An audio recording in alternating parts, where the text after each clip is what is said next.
You know that feeling of anxiety you get about your career? What if it's not a sign that you're on the wrong path, but actually a call to think about the path itself differently? Today, we're diving into a really powerful answer to this very question from Master Gong. And it was all sparked by a tour guide who is facing a moment of really deep uncertainty. And this, right here, gets to the heart of the whole problem. A tour guide, torn between their passion for connecting cultures and the very real dangers of their job, asks a fundamental question.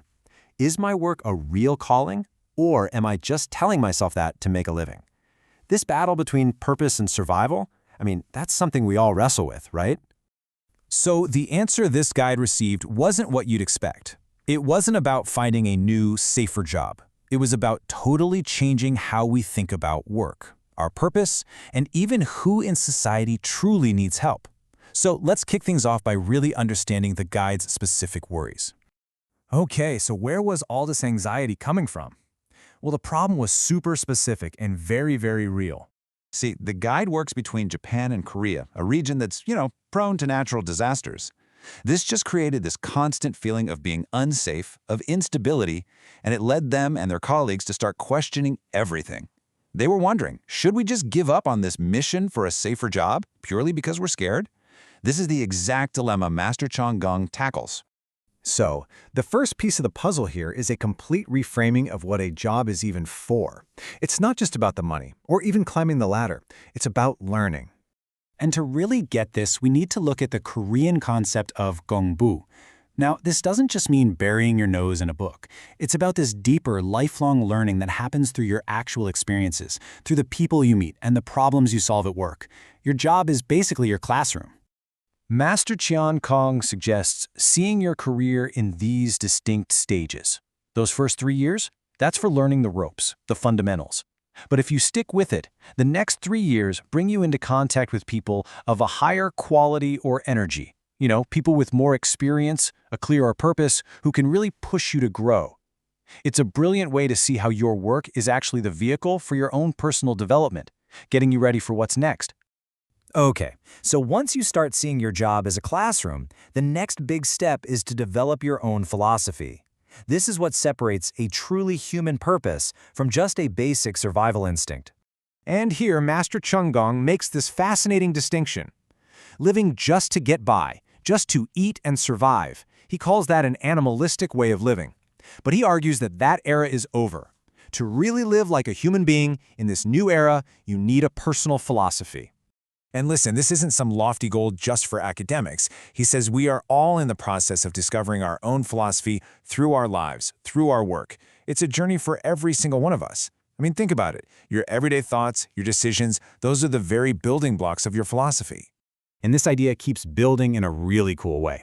In the past, philosophy was all about asking the big questions. But Master Gong argues that the philosophy of the future is about producing answers. Answers you can share with other people, answers that offer real, genuine help and guidance. This is where the advice gets really radical. It completely redefines what it means to help somebody, and in doing so, it redefines the tour guide's entire job. Just think about that for a second. When you hear the phrase welfare recipient or someone in need, what pops into your head? Probably someone without much money, or maybe without a job, right? Well, Master Gong completely flips this idea on its head. He says the person who is truly in need isn't the one without money, but the one without purpose.